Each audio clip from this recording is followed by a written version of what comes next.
Eu queria fazer um apanhado muito pequeno desse livro do Mark Gabriel Draghi, CBDC, uma moeda para dominar a humanidade. O CBDC é o Currency Bank Digital Currency, Central Bank Digital Currency, quer dizer, a moeda digital que está sendo projetada para cancelar o dinheiro físico que a gente usa.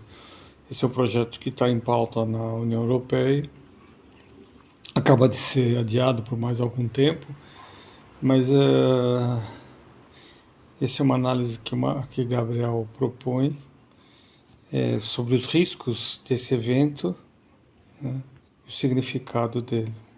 De alguma forma, o nosso Pix, aí já é uma interpretação minha, ele fala aqui do Pix, inclusive nesse livro em algum momento, é um ensaio disso, né?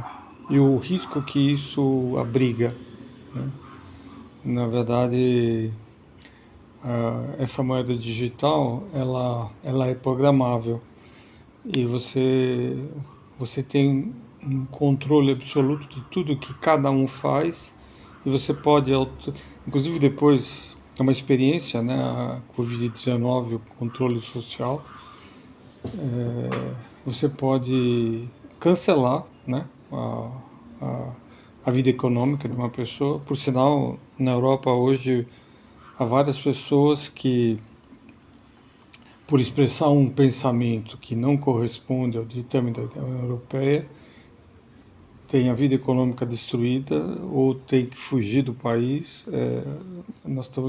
A União Europeia está se desenhando um estado ditatorial como nós próprios conhecemos aqui, né? Esses são nichos de opressão, de controle que vão se exacerbando por todo o mundo ocidental.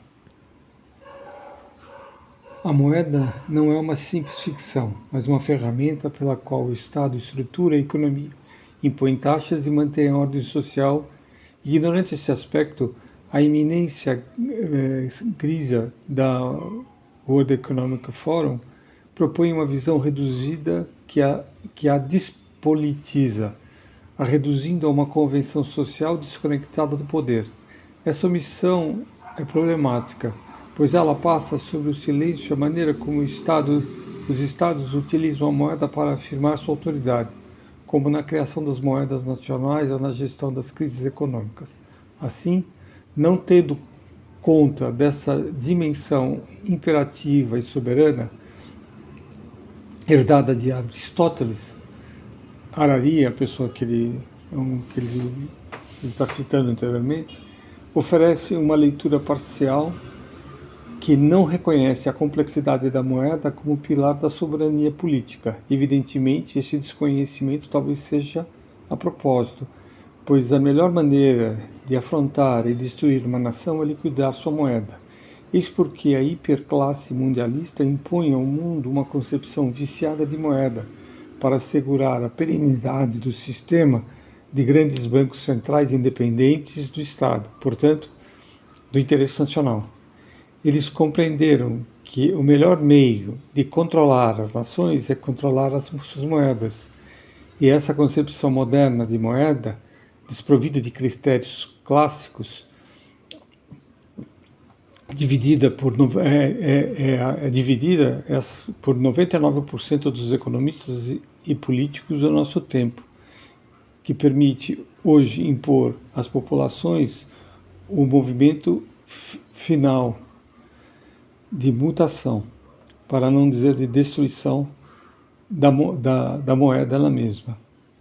Pois, como veremos, as moedas numéricas do Banco Central visam destruir finalmente o conceito de monismo, aquilo que vem da lei, e com ela o nomos, do grego. Nomos designa a lei, a norma, a ordem estabelecida numa sociedade, frequentemente a ligação com os costumes. as regras morais, jurídicas que regem os comportamentos coletivos. Destruir a moeda em sua função política e soberana e preparar o desaparecimento das nações, preparar o desaparecimento das nações em benefício de uma nova ordem mundial completamente numerizada e pilotada por uma hiperclasse sem rosto. Destruir os bancos centrais ou morrer. Atrás da problemática da moeda numérica programada se dissimula, em verdade, o objetivo central de todos os poderosos bancos centrais e, portanto, da usura. Aceita a CBDC avaliza quase imediatamente a submissão das nações a instituições concebidas para servir os interesses dos credores e subjugar os povos. Apresentada como uma inovação tecnológica ao serviço da modernidade, as moedas numéricas escondem uma realidade: a extensão do poder dos bancos centrais e, em segundo plano, a sacralização do sistema de usura como mecanismo de dominação.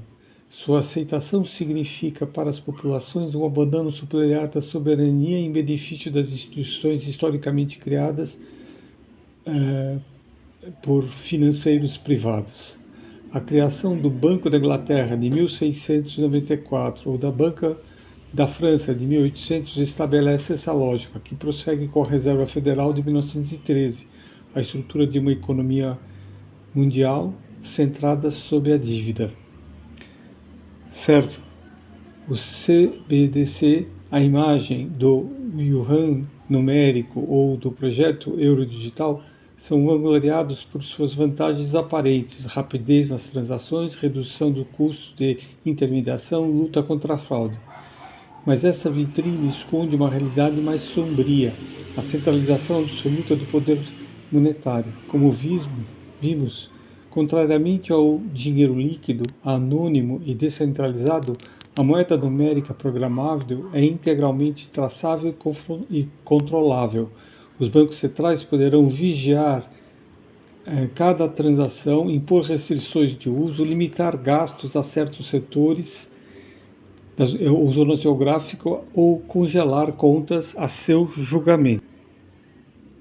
O par crédito social yuan numérico na China mostra já como o CBDC pode se tornar um instrumento de supervisão totalitário, condicionando o acesso dos indivíduos à moeda em função do comportamento de sociedade.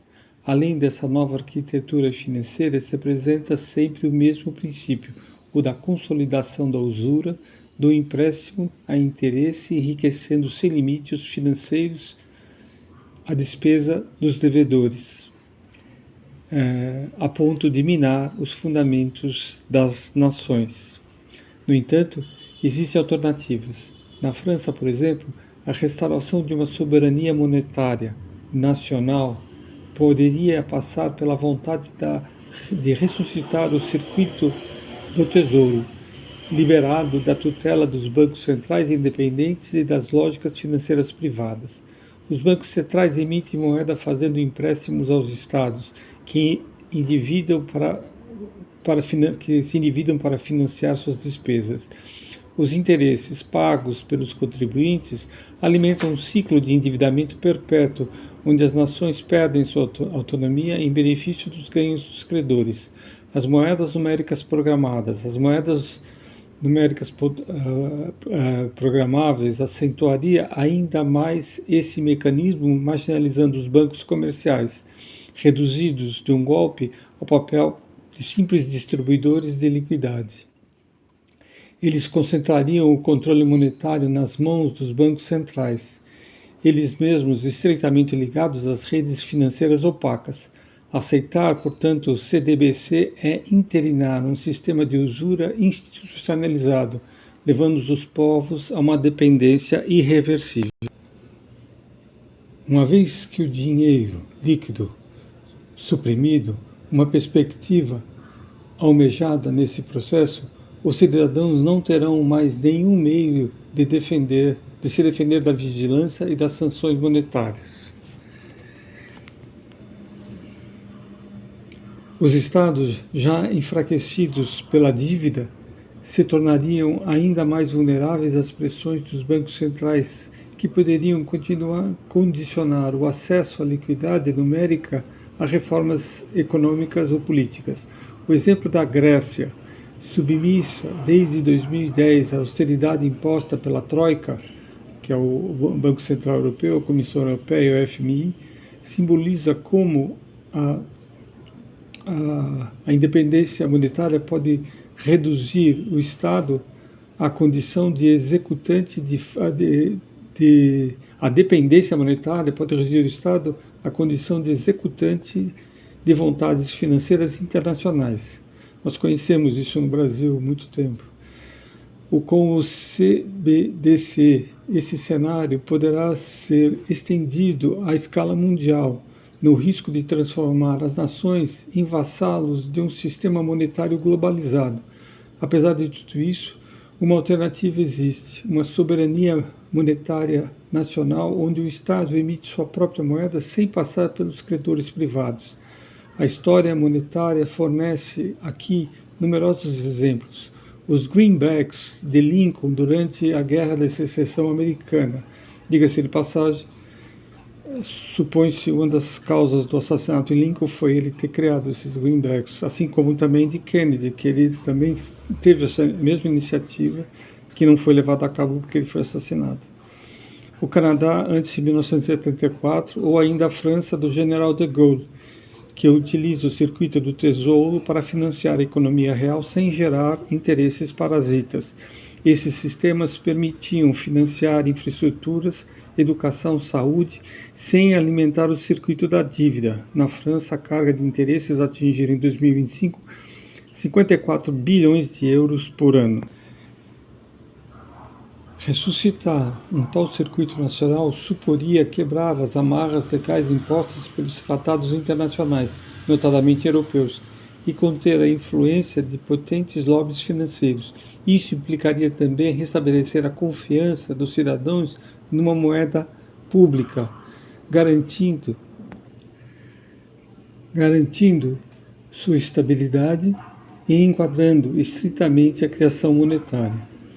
O exemplo da Alemanha entre as guerras, sobre Reichsmarkschaft, não sei falar esse nome em alemão, mostra que uma emissão monetária controlada pelo Estado pode relançar a economia, mesmo quando o país é pesadamente endividado, mesmo se, nesse caso preciso, o apoio de capitais anglo-americanos também jogaram um papel importante na reconstrução. Pouco se fala, mas na verdade os Estados Unidos financiaram enormemente a ascensão e o crescimento de Hitler no poder. As reflexões de Silvio Gesell, Ezra Pound, Henry Clifford, Douglas testemunham, cada um a seu modo, mostra que é possível pensar a moeda de outro modo que o quadro destruidor da criação da moeda do nada, do quadro destruidor da criação da moeda do nada deixada aos mercados financeiros, ou dito de outro modo, do dinheiro dívida. Todos compartilham uma crítica radical do capitalismo financeiro e da centralização monetária em benefício de interesses privados, tomando modelos, favorizando a circulação da moeda, assim que uma maior equidade econômica. A experiência da comuna de Wörgl, na Áustria, com sua moeda livre, ilustra de maneira concreta o potencial das ideias de Gesell num contexto de reconstrução entre as duas guerras. Essa experiência inspirou as reflexões de Pound e Douglas, que aí viam a prova que uma reforma monetária poderia verdadeiramente servir as comunidades mais do que as elites financeiras. Em outros termos, colocar o trabalho à frente, colocar o trabalho à frente do capital. Ao inverso, a ausência de revolta dos povos e a dependência crescente das nações, as moedas numéricas, os bancos centrais riscam de aprisioná-los a um sistema onde a moeda não é mais do que um sistema de dominação concebido para perenizar os interesses usurários. O bimetalismo moderno, a via para restaurar a soberania monetária nacional. Uma solução alternativa pragmática e concreta, que não perfeita, mas fácil de ser colocada em ação, no caso da França e Itália, se separa para reestabelecer a soberania monetária das nações. A reintrodução de uma moeda gerada pelo Estado.